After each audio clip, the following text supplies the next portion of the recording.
Bienvenidas y bienvenidos, como de costumbre, a Despacho 42, el podcast de los estudios de informática, multimedia y telecomunicación de la UOC.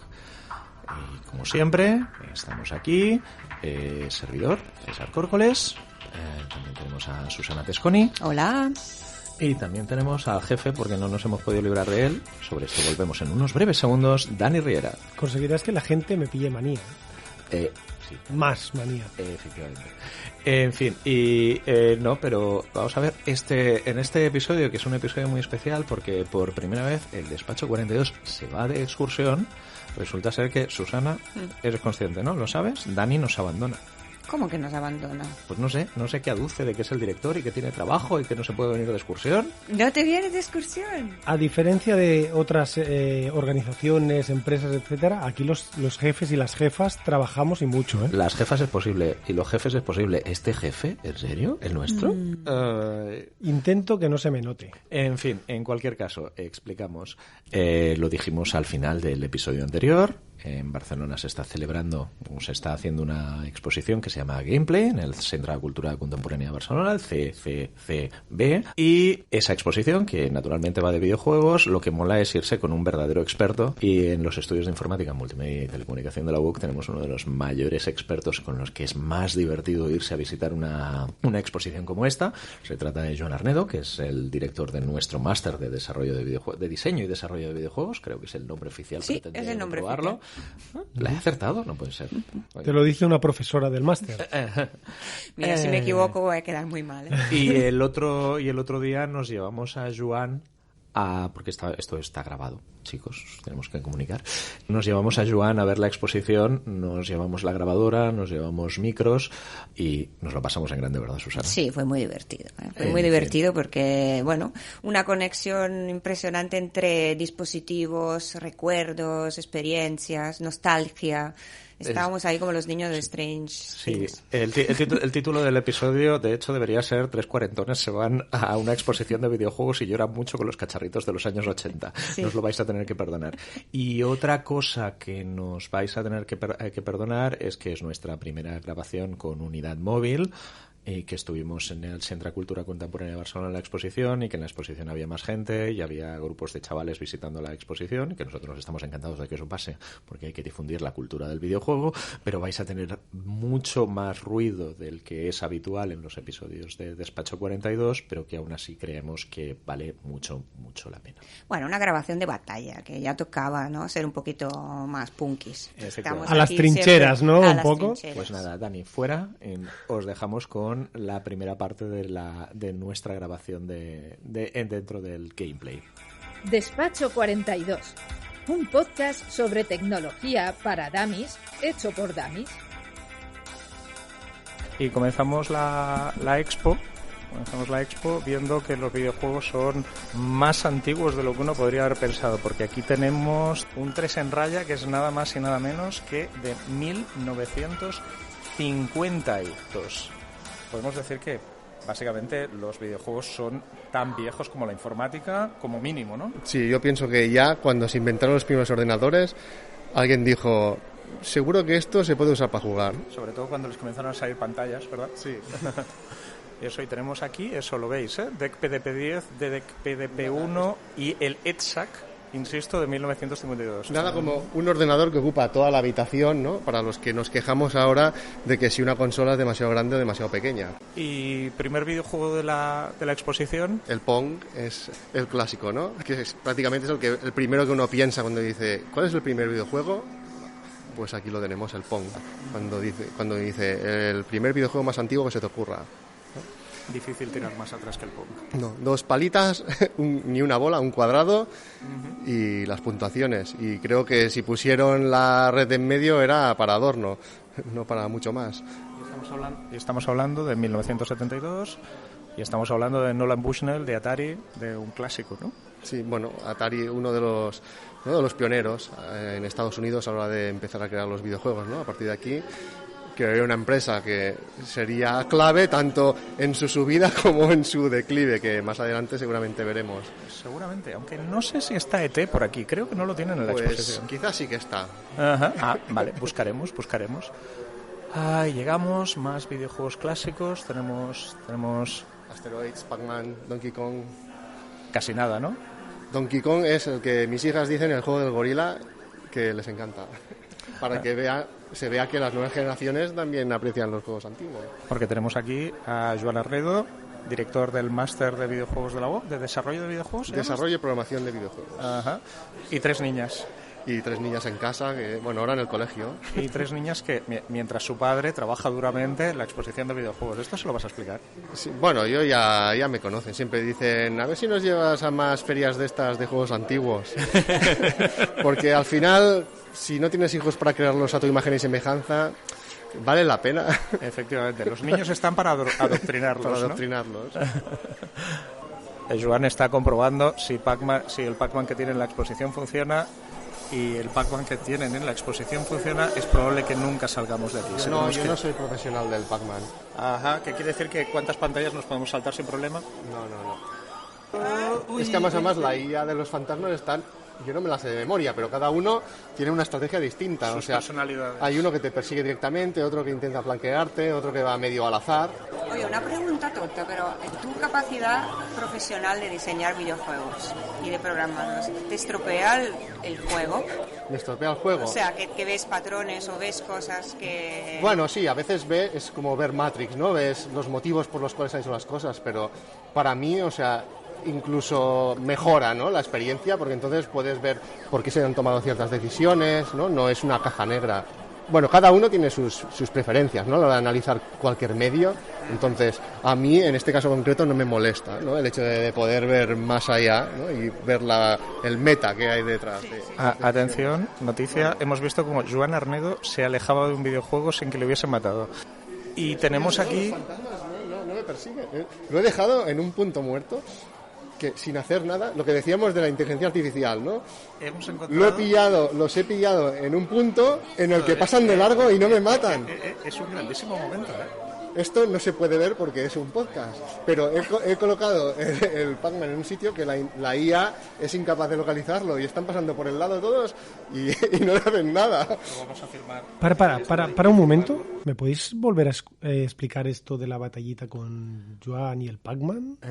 Sí, pero realmente es que fue alucinante, ¿verdad, Susana? Sí, nos flipamos. Bueno, flipó sobre todo el Arnedo, porque ¿sí? Empieza a jugar, juega, bueno, que se nota que ya tenía muchas horas de juego acumulada y completa casi todo la en qué primera nivel pantalla estaba, en el primero. Y era que venga, vamos a ver el resto de la exposición. Y Joan deja el joystick, se va y deja allí a Pac-Man, el pobre, para que se lo coman los fantasmas. Y pico. Era que te giras y dices... en una esquinita, sí, ahí... pero que los fantasmas no se están comiendo a Pac-Man. Y Joan, él dice que sin querer, yo no sé si esto es conspiración o no, pero lo había dejado justo en la posición de pantalla en la que en ese momento de la partida eres invulnerable a los fantasmas. ¿No te ataca a nadie? No le atacaba a nadie. O sea, no pasan por ahí. Oye, dile, mira, hacemos una cosa. Le dices a Joan que te pase el vídeo, porque lo grabó en vídeo, porque es que realmente es muy alucinante. Lo pones en el Twitter en tu Twitter con el hashtag de Despacho42 para que lo pueda ver todo el mundo.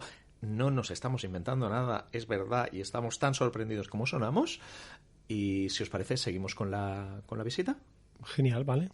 Sí, quiero verlo. Bueno, y ahora llegamos a la sección en la que Susana, Joan y yo lloramos, y Dani no llora porque no ha venido, porque se ha quedado, dice que trabajando. Bueno, ya lo pone. Por primera vez el televisor sirve para jugar. Overcall. Y estamos hablando de máquinas que hay por aquí, la Odyssey del 72, sí. Overcall, que yo no conocía de absolutamente nada, del 73, Telstar, clasicazo. La Atari de madera. Y efectivamente está aquí ET. Está. Efectivamente. Si tenéis curiosidad por la historia de los videojuegos, buscad la historia de ET, el extraterrestre, y la Atari y los juegos para Atari 2600, porque en 1981 creo que fue, hubo un grandísimo crack de la industria del videojuego. Y corre por ahí un documental en el que intentan, bajo la excusa, ¿no?, de intentar descubrir cuál es el vertedero donde están todos los ETs, que al final los encuentran, pues aprovechan para explicar toda la historia. Seguimos avanzando. Mira las Game & Watch, por favor. El Donkey Kong, el Zelda. Efectivamente, tenemos las maquinitas, las primeras máquinas portátiles de videojuegos. Sí, bueno, desde el punto de vista de popularidad, estas fueron las primeras y también las que llegaron aquí.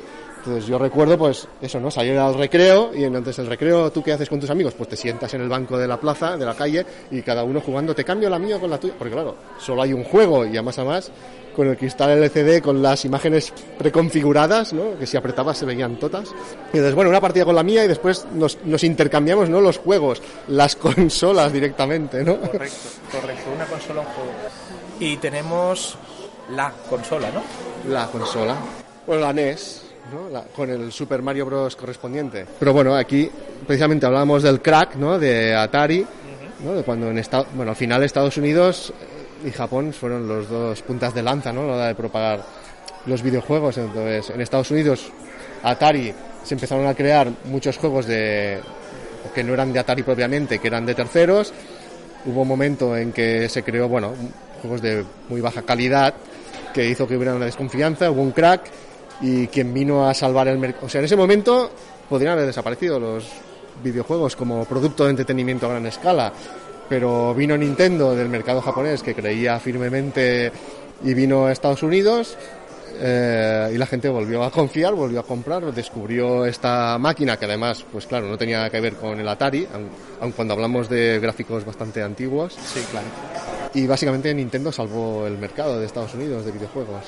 Es interesante una cosa, si os habéis fijado, mirar las imágenes de posibles clientes. En el caso de la Nintendo hay una familia con dos varones jugando, y si volvéis atrás a la Atari, entre los jugadores hay varias niñas, por ejemplo. Este año, el 85, se identifica en unos estudios como el momento en el que el marketing se dirige solo hasta los chavales, y se identifica, según unos investigadores, por una inversión de tendencia también en el nacimiento de vocaciones tecnológicas en las chicas. Y no es solo la publicidad del Atari, al lado del Atari tenemos en la exposición la Intellivision de Mattel, quien está jugando una familia con mamá, papá, hermana, hermano. De los 8 bits saltamos a los 16 bits de la Sega Mega Drive. Yo quería esta consola muchísimo. Ahora muy de moda porque está la película de Sonic, pues el buque insignia de la Mega Drive, ¿no? La Killer App era el Sonic. Y hablando de películas y videojuegos, tenemos al lado del Sonic que viene en la caja de Sega Mega Drive, tenemos un Mortal Kombat. Mortal Kombat, una de las mejores películas sobre videojuegos que se han hecho nunca. Lo cual es decir mucho sobre las películas de videojuegos. Sí, exacto. Es decir, muchísimo. Sí, esa es una de las mejores. Y ahora llegamos al póker que han visto todos los niños de nuestra edad en España. ¿En Italia también? ¿En Italia también son las mismas máquinas, Susana? Sí, aproximadamente. Y aquí nos podemos pegar. ¿Qué tenemos? Tenemos la pelea, ¿no? El ZX Spectrum con el teclado de membrana, ¿no? Que te lo puedes llevar en el bolsillo. Qué horror. Este era extremadamente popular en su época. Entonces llegamos, aquí hay una batalla, pero llegamos al ganador, que es mi Commodore 64. El de la exposición creo que no es el mío, pero es igual, es el que tuve yo y por lo tanto es el mejor. Con The Way of the Exploding Fist. Oh, Dios mío, qué videojuego. Vamos a llorar todos, por favor. Aquí, ¿qué tenemos? Y aquí tenemos el auténtico ganador, no el Commodore, es el MSX. Quizá, su popularidad sobre todo fue en Japón, pero en Europa casualmente, en países como Holanda o especialmente España, también fue muy popular. En el resto de Europa, Commodore Spectrum y el que viene ahora, el Amstrad, fueron los ganadores. Pero da la casualidad que hay un Toshiba HX10, que es el que tengo yo, y lo tengo en mi casa, perfectamente guardadito y expuesto.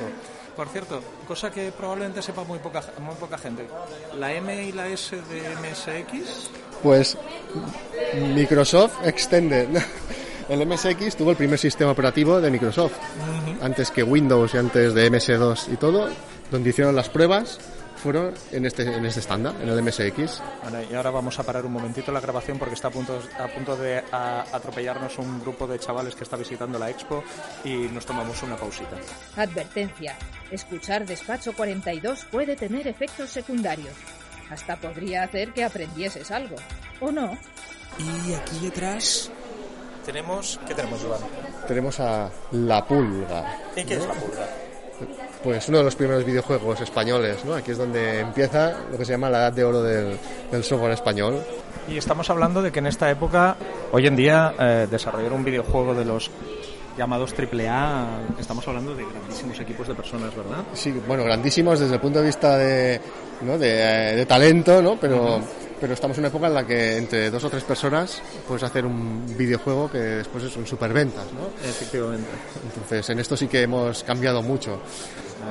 En la Pulga, en el Bugaboo, sí. Igual había 3 o 4 personas trabajando, igual el cuarto ya trabajaba en marketing. Sí, ¿no? Bueno, a lo mejor no, porque también, como aún estábamos en una época, ¿no?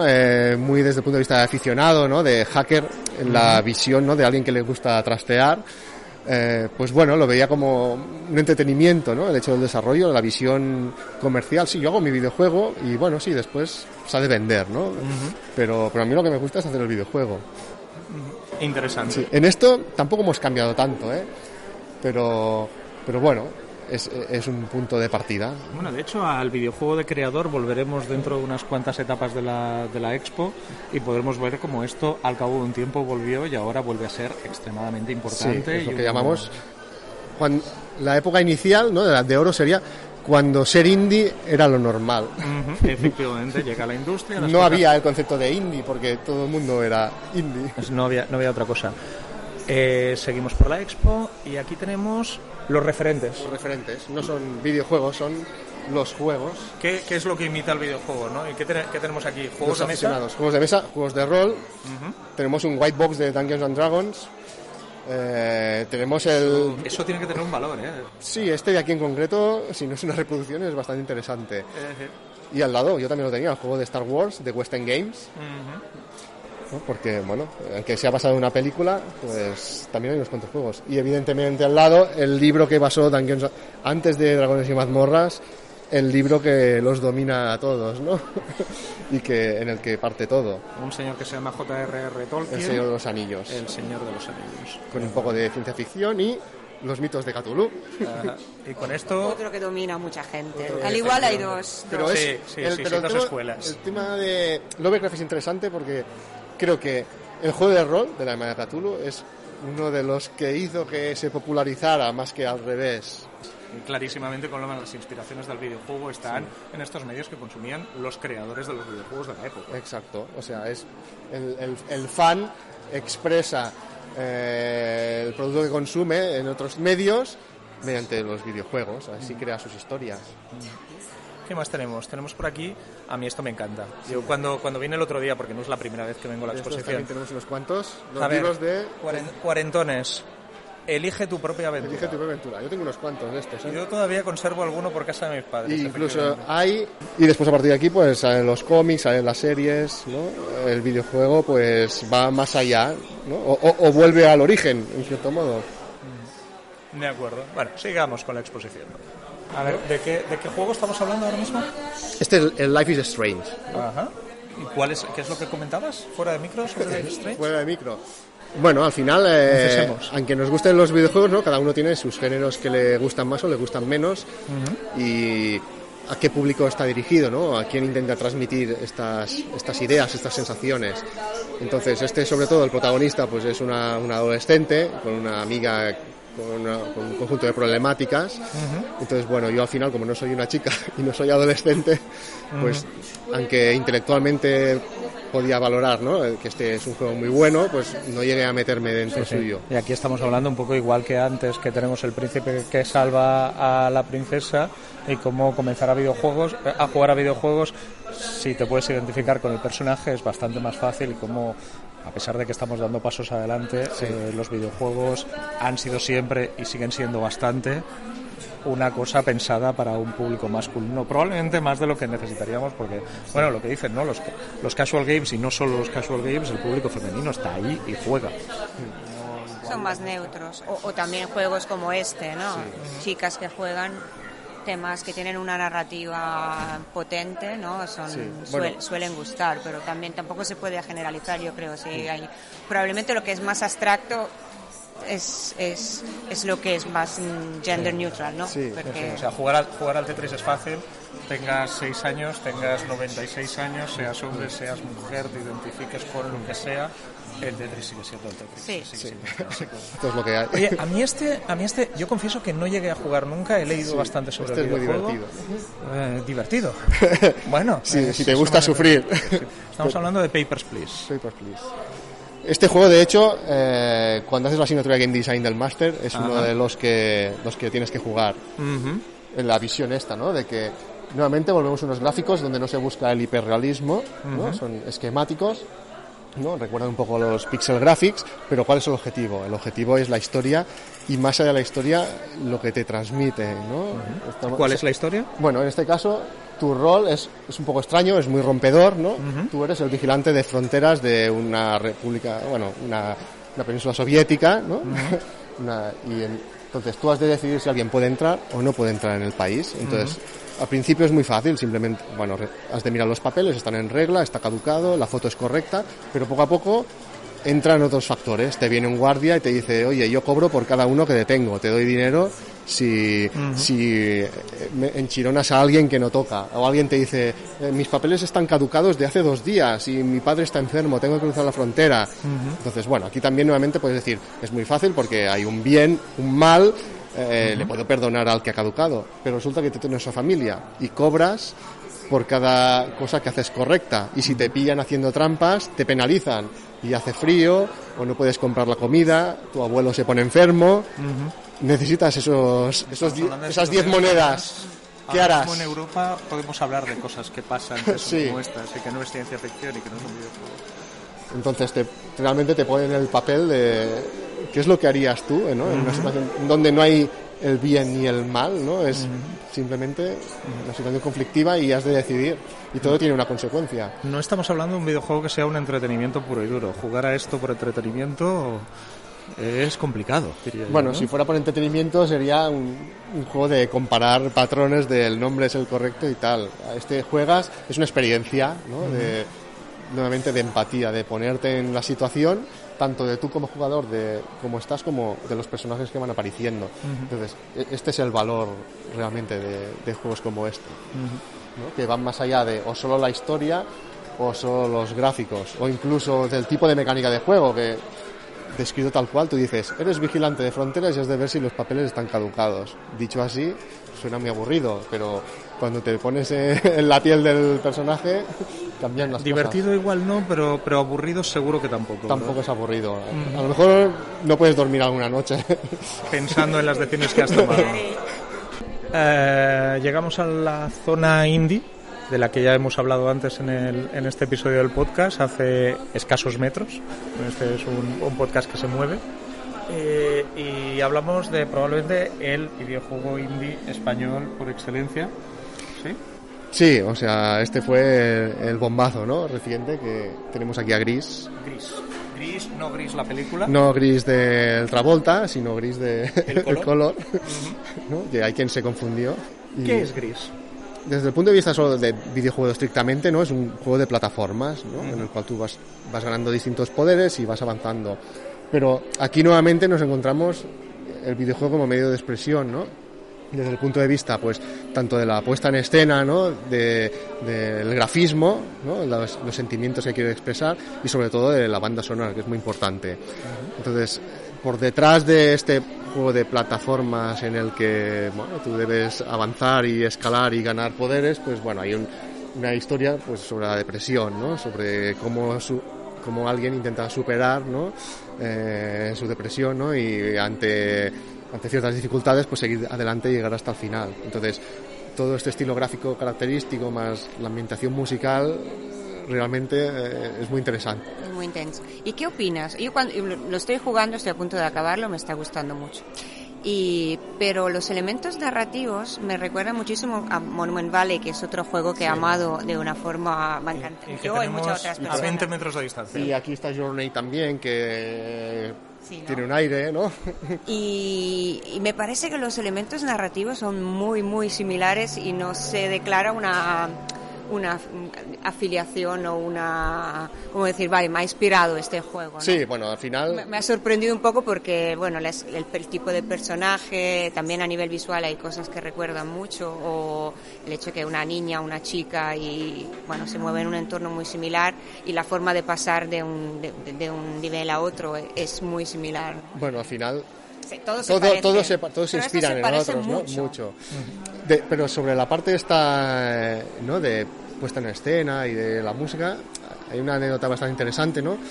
Bueno, hay un par de anécdotas, ¿no? Porque a uno de sus creadores, ¿no? A Adrián Cuevas, lo tuvimos en un congreso que hicimos aquí en Barcelona, el KaiPlay 2019, ¿no? Que lo organizamos nosotros desde la UOC. Y entonces, una de las cosas que me chocó es que a la hora de decidir, pues uno de los invitados, ¿no? A dar una conferencia, pues la gente extranjera me dijo, queremos a los de Gris. O sea que me chocó, ¿no? Que no fui yo que dije, os propongo a alguien de aquí, de España, que haga... No, ellos dijeron, no, queremos que tú busques a esta persona y nos dé una charla. Gente de todo el mundo, ¿no? Que trabaja en videojuegos, académicos, expertos, ¿no? Y dije, caramba, pues sí que debe haber sido un éxito si me vienen a buscar, ¿no? Uh-huh. Y después, cuando él dio la charla, dijo, bueno, toda la puesta en escena está muy, muy estudiada. De hecho, a mí me gusta ver a gente cuando se acaba del juego, ¿no? Uh-huh. Y grabarlos, porque me gusta ver cómo lloran. Y dice, seguramente pensaréis que soy un psicópata, ¿no? Pero es así, ¿no? El hecho de ver que, ¿no? Que llego a un nivel de emoción, ¿no? Uh-huh. Que quizá una de las reacciones por antonomasia es pues que llores espontáneamente, ¿no? Uh-huh. Y ver que a un jugador llega a este punto, pues claro, para mí no deja de ser un motivo de satisfacción, ¿no? De que bueno, he conseguido realmente transmitir esta sensación. Oye, hemos vuelto a hablar de un videojuego español alrededor de Gris. Hoy en día en España hay industria del videojuego, hay creadores de videojuego. Hombre, vaya pregunta, claro que hay industria, que hay creadores. Ajá, sí. Lo único que faltan son grandes estudios, ¿no? Internacionales. No digo que no haya ni estudios grandes, pero sobre todo el mercado está muy fragmentado en estudios indie, en estudios pequeños, y aquí sí que se ve una debilidad, ¿no? Pero aún así los productos que salen de aquí son de excelentísima calidad. Entonces, no es solo Gris. Gris, bueno, en este caso ha sido pues el último ejemplo, ¿no? Pero podríamos encontrar muchos otros juegos pues que también son de muy alta calidad, más antiguos por ejemplo, ¿no? Otros bombazos, pues hablamos de los Castlevania, pues uno de los Castlevania de Mercury Steam, ¿no? O sea, son capaces de convencer a Konami para que les dejaran hacer un Castlevania. Esto no lo consigue esto cualquiera no lo consigue. No, desde luego que no. Tenemos los comandos también, realmente en sus años, pero también es un juego que ha roto fronteras, ha inspirado, ¿no? Tenemos el Shadow of the Shogun, un juego que no es español, pero inspirado claramente en el Commandos, ¿no? La idea esta de que llevas distintos personajes y te has de coordinar para llevar a cabo una misión. Entonces, Gris no es una casualidad, ¿vale? Es porque aquí tenemos empresas muy potentes. Sí que es cierto que quizá hay demasiados estudios indies, demasiados desde un punto de vista de que tenemos que intentar prosperar a hacer mayores estudios, más internacionales, ¿no? Pues igual que existen sus Ubisoft, ¿no? Pero su es Square Enix, ¿no? Pero bueno, eso no quiere decir que los productos sean de mala calidad, al contrario, podemos estar orgullosos. De acuerdo, muy interesante.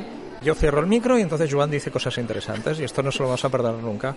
Y ahora acaba de decir que una de las cosas que le gusta de Gris es... A mí una de las cosas que me gusta de Gris y me gusta de cualquier juego que consiga esto es explicar una historia que te llega al corazón sin una sola letra, sin textos ni voces, simplemente con la puesta en escena.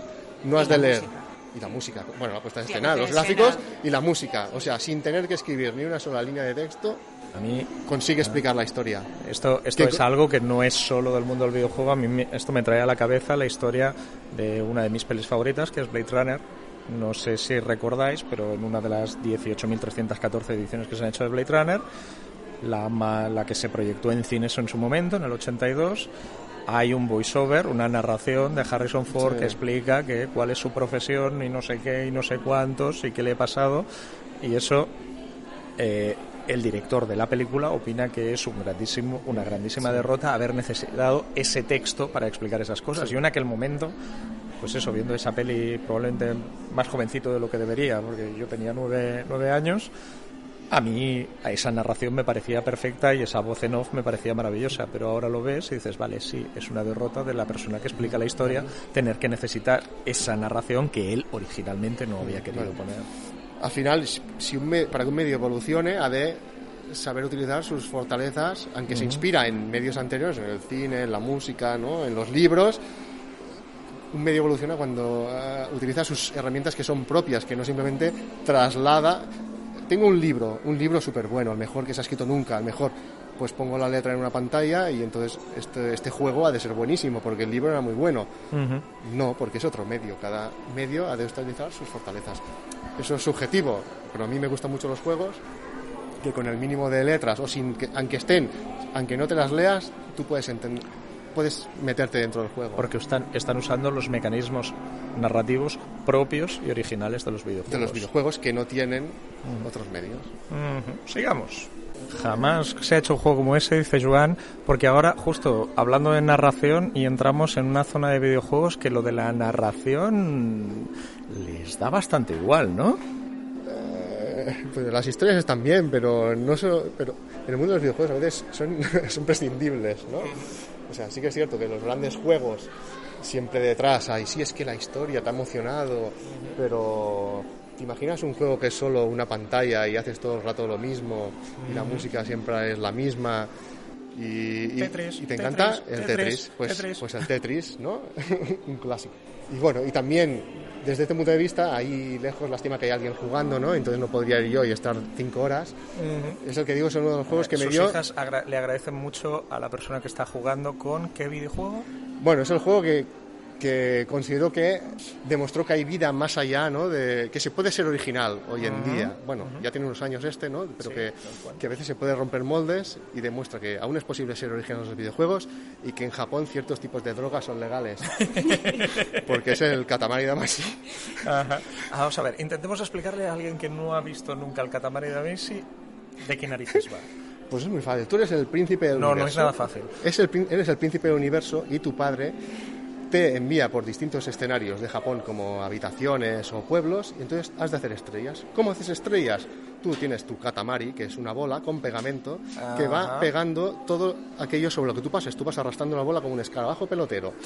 Entonces, a medida que la bola se hace grande, tú puedes pegar objetos más grandes y tu padre te dice, para hacer una estrella has de hacer una bola de 50 centímetros de diámetro o de 1 metro. Entonces has de ir por todo el escenario con unos controles tipo tanque, ¿no?, de rotación, avanzar, pegando cosas, ¿no?, llevándotelo todo por delante. Todo por delante, y empiezas pegando chinchetas y acabas pegando edificios o montañas, ¿no?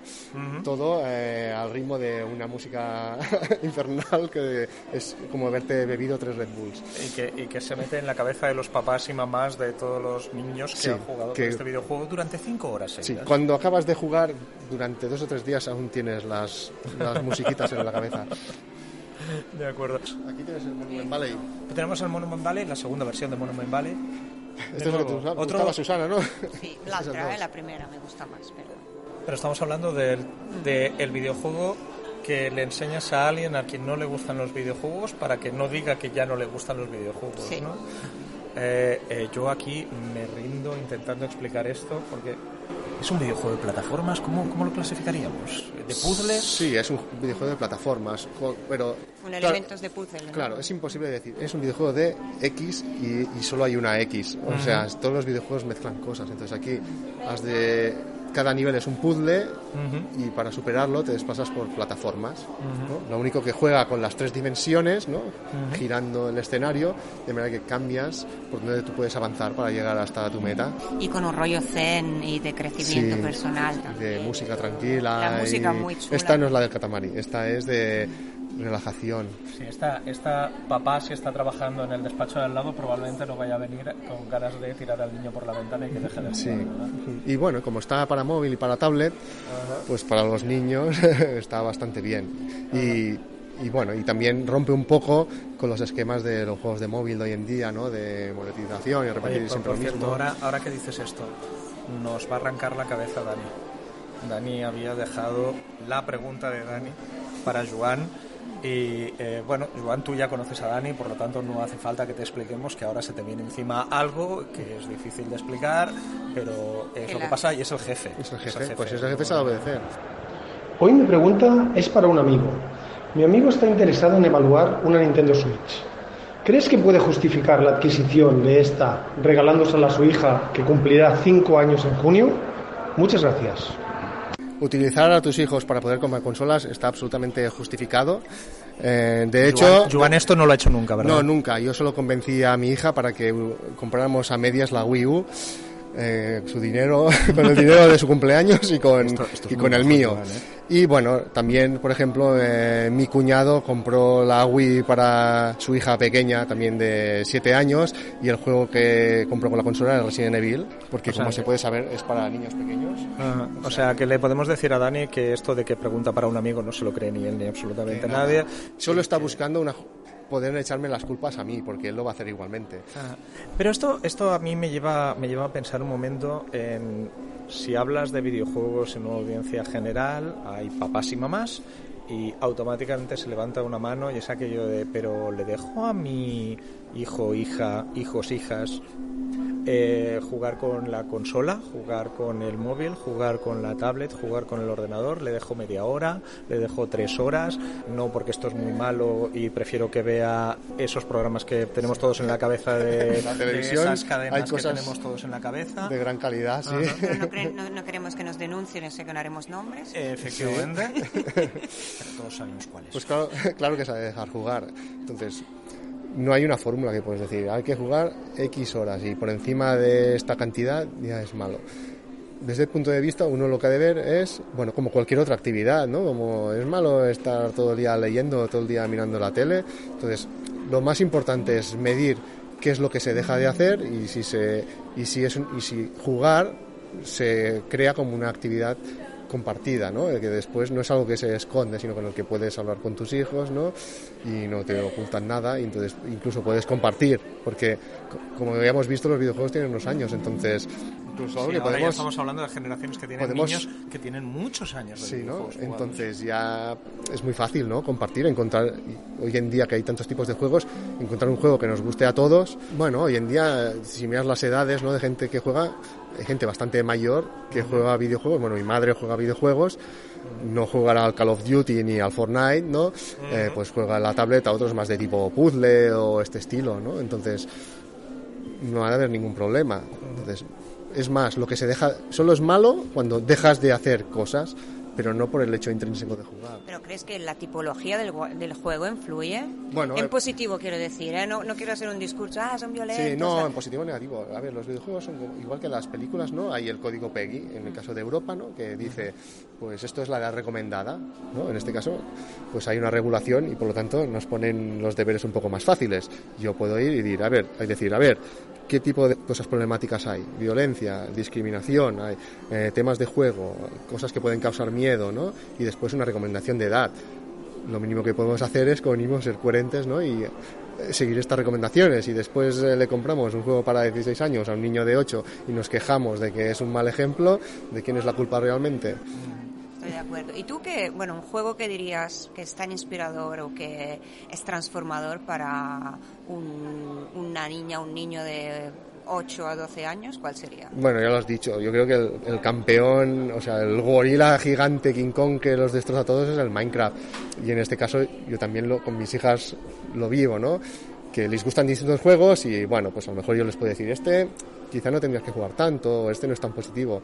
Pero cuando se ponen en modo creador en el Minecraft y además que también tiene una música súper tranquila y se pueden hacer es volver a jugar a las casitas, ¿no? Que hemos jugado todos y además puedes jugar 2 jugadores o en línea, entonces entre las hermanas, ¿no? Vente a mi casa, mira esto, pues se aconseja, ¿no? Cómo hacerlo. Sobre todo son interesantes los juegos que van más allá de la pantalla, ¿no? Que ya desde siempre, yo también lo recuerdo, ¿no? Que para mí el juego era más interesante el que después podía ir y compartir con mis amigos. ¿Tú qué has hecho? ¿Cómo puedes superar esto? Que simplemente el que me quedo yo a mi rincón y ya está. Entonces, este es un ejemplo clásico, ¿no? De que se crean unas dinámicas muy interesantes, tanto dentro del juego como fuera. Despacho 42, un podcast abierto sobre tecnología.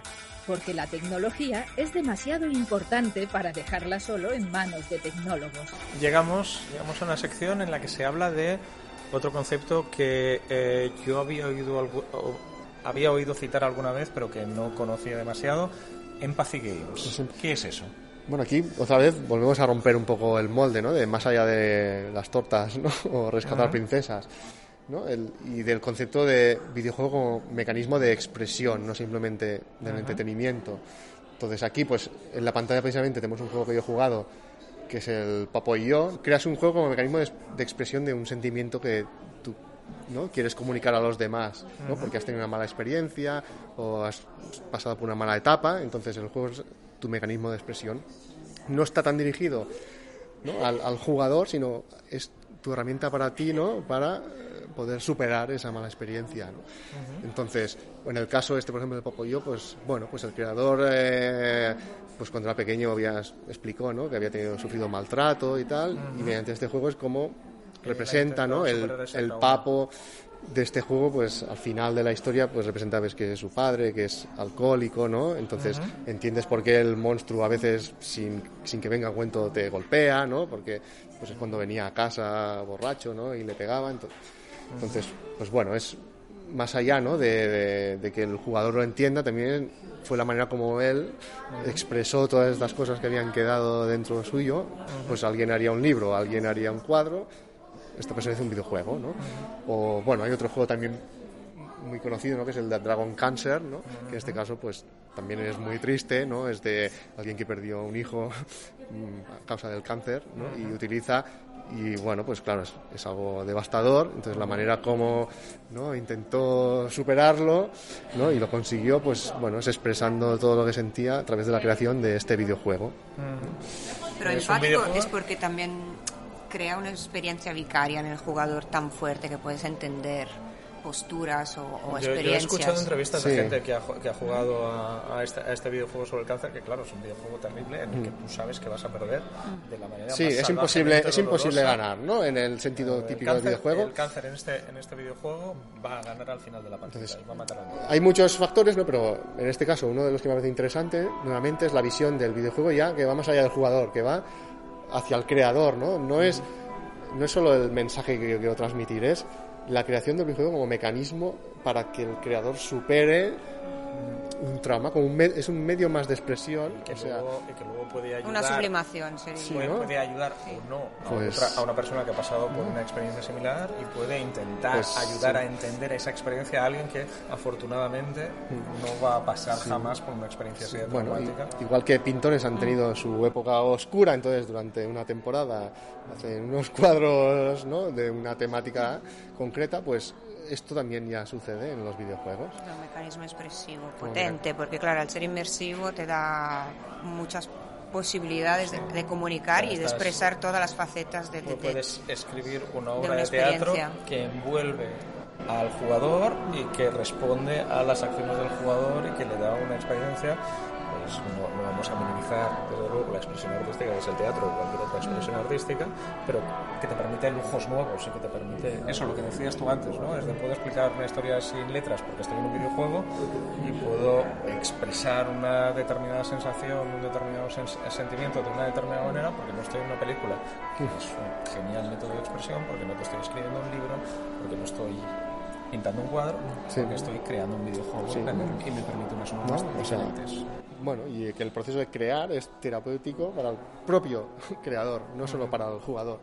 Sí, o sea, ahí tienes el arte comercial, sencillamente diseñado para recuperar los $100 millones que nos hemos gastado en producir la enésima versión de vaya usted a saber qué videojuego de moda, o porque me he pasado 6 meses encerrado aquí porque tenía que digerir una gran pérdida o un trauma que tuve hace 20 años, y lo lanzo al mercado, a veces con ánimo de lucro o a veces porque no me quedo. Sí, bueno, en realidad no es por ánimo de lucro.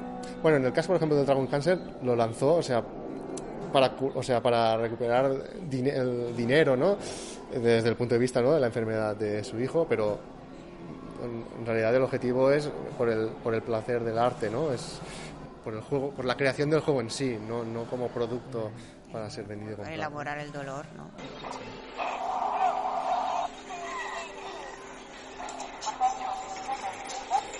Llegamos a la que diría que es la última sección de la Expo y hablamos de Serious Games. ¿Qué es un Serious Game? Bueno, pues ya lo dice el nombre, es un juego que es muy serio, ¿no? No te puedes reír ni te puedes divertir. No, el concepto de Serious Games son los juegos que están diseñados con un propósito donde lo que se quiere conseguir es el aprendizaje o el entrenamiento, ¿no? El entretenimiento no es el propósito en sí, es la herramienta. Yo consigo que la gente esté inmersa dentro del juego a través de las mecánicas de juego que son entretenidas, pero yo lo que quiero no es que te diviertas como propósito final, sino que aprendas, ¿no? O concienciarte de algo, ¿no? Bueno, aquí detrás vemos pues un serious game pues para hacer transfusiones de sangre, ¿no? Y para hacer operaciones. Nuestros compañeros de la Universidad de Barcelona y del Hospital Clínic. El Virtual Perfusionist, ¿no? Para controlar la bomba de circulación extracorpórea en intervenciones de cirugía cardíaca. Casi nada, ¿no? No estamos hablando... Mejor meter la pata en la versión ¿no? videojuego que con una persona detrás de toda esa sangre. Este es interesante porque no estamos hablando de aprender idiomas o no sé, ¿no? De aprender matemáticas. Es un serious game para controlar una bomba de sangre en una intervención quirúrgica. Y naturalmente tenemos cosas que nos gustan mucho como este Virtual Perfusionist, pero también tenemos aplicaciones al entrenamiento militar, cosa que yo creo que no debe sorprender a nadie. No, porque de hecho los primeros serious games son para el arma y cosas de este estilo, eran básicamente simulaciones militares, y a partir de aquí es donde se fue a buscar pues otros contextos. Y de hecho, antes de que se llamaran videojuegos, todas las fuerzas aéreas de todos los países tienen simuladores de combate, porque meter a alguien en un avión que cuesta no sé cuántos centenares de millones de dólares, pues igual no es una buena idea. Igual no lo es nunca con la intención de pegarle tiros a nadie, pero probablemente al ejército lo que más le preocupa es no perder esos centenares de millones y la persona que hay dentro, en la que han invertido mucho tiempo para formar, para que le pegue tiros a gente. Bueno, de hecho, en el tema de simuladores aéreos, incluso tengo entendido que el Microsoft Flight Simulator cuenta como horas, no en una proporción de 1 a 1, pero cuenta como horas de vuelo para después obtener licencia. No todas las puedes jugar dentro del Flight Simulator, pero igual si haces 10 horas dentro del Flight Simulator te cuenta como una hora de vuelo y es bastante más barato si quieres conseguir una licencia, por mucho que te hayas gastado en el ordenador. 10 horas de vuelo en el Flight Simulator, mejor y algo más. La tarjeta gráfica no vale como los litros de combustible. Efectivamente, y tampoco contamina lo mismo, a pesar de que esto también es una cosa que en algún momento podríamos hablar, y yo creo que, ¿verdad, Susana? Podemos hablar en algún momento de que todas esas horas que dedicamos a jugar con el ordenador consumen una cierta cantidad de energía, y habría que ver cuál es el impacto medioambiental que tiene todo ese millón de horas de la PlayStation 4 y de los data de todo que está online. Sí, bueno, esto también deberíamos medirlo. De la infraestructura de Internet en general. Efectivamente, y de los usos que hacemos. Pero ahí ya tenemos en mente ya una invitada que nos venga a hablar de ese tema. ¿No? Aquí tenemos un videojuego. Este es un videojuego físico, además. Sí, ¿no? Con un proyector y tú tienes una especie de caza de insectos, ¿no? Una red. Entonces has de cazar elementos dentro de la área proyectada, ¿no? Hay una niebla y tú solo puedes ver lo que hay a tu alrededor y has de buscar elementos. Entonces, en este caso, el concepto de Serious Game no es tanto desde el punto de vista de aprendizaje, sino como herramienta para la integración de niños con dificultades, ¿no? En este caso pues se ve espectro autista, ¿no? Entonces, el objetivo no es que aprendan algo en concreto, sino es una herramienta para aproximarse a ellos, ¿no? Y conseguir la integración.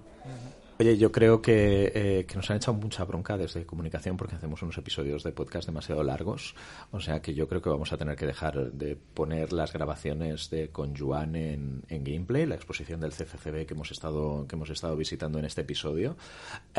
Si alguien quiere la grabación íntegra, la tenemos, a no ser que yo haya sido lo suficientemente patoso como para borrarla, y esto es algo sobre lo que volveremos en algún otro momento. A cambio de un jamón os hacemos llegar la grabación íntegra con Joan, ¿de acuerdo? Pero de momento, para el público general que no nos hace llegar jamones, mala gente que sois, lo vamos a dejar aquí. ¿Os parece bien? Vale, sí. Bueno, en cualquier caso, las recomendaciones de siempre de final de podcast. No hace falta que nos pongáis 10 estrellas ni en Apple Podcast, ni en Spotify, ni en ningún sitio. Ni 9, ni 8. Con 5 estrellas que nos pongáis estamos contentos. Si a alguien no le ha gustado nada el episodio, hasta os dejamos que nos pongáis 4. Y otra cosa que os queremos pedir. Si os gusta Despacho 42, si queréis seguir escuchándolo, pues nos tenemos que difundir. Contádselo a alguien, explicadles lo bien que os lo paséis escuchando nuestro podcast y continuaremos grabando más episodios. Ya tenemos alguno en la nevera y tenemos uno en el que hablamos de telecomunicaciones. Sí. Telecomunicaciones desde un punto de vista social. Sostenibles. Ajá. Una potencial revolución en el consumo de telecomunicación. Vamos a poder hablar de tecnologías digitales y de consumo responsable, que es una cosa como bastante de ciencia ficción y ya no lo es tanto. Bueno, en cualquier caso, hasta aquí ha llegado este episodio de Despacho 42. Hasta la próxima. Hasta la próxima. Gracias. Adiós.